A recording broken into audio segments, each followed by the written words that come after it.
సామాన్యులకు సమాచార హక్కు చట్టం వరంగా మారిందని ఆర్టీఐ అధికారులు పేర్కొన్నారు.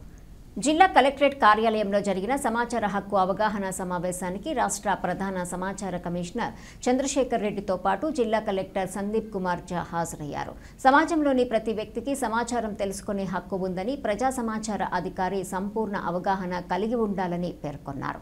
దీన్ని అమలు చేయటం విషయంలో బాధ్యతగా వ్యవహరించాలని అన్నారు. ఇప్పటికీ 17,000 కేసులు పెండింగ్లో ఉన్నాయని, వెంటనే వాటిని పరిష్కరించాలని, నిర్లక్ష్యం వీడి పరిష్కారం కోసం ఆలోచించాలని అన్నారు. జిల్లాను ఎందుకు స్పెసిఫిక్గా ఎంచుకోవడం జరిగిందంటే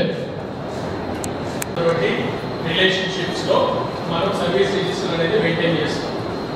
దాంట్లో and timely response, strengthen service delivery and reduce grievances.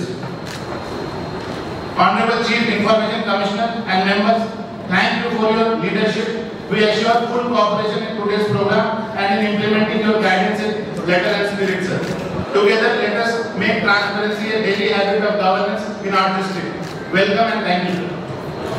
మరి ప్రభుత్వ సొమ్మును ఖర్చు పెడుతున్నటువంటి ఆర్గనైజేషన్స్ మళ్ళా మొదలుకెళ్తుంది. హమారా పైసా హమారా హిస్సా. సో దాన్ని పారదర్శకత తీసుకురావాలి, ట్రాన్స్పరెన్సీ తీసుకురావాలనే ఉద్దేశంతో పెట్టినటువంటి చట్టం.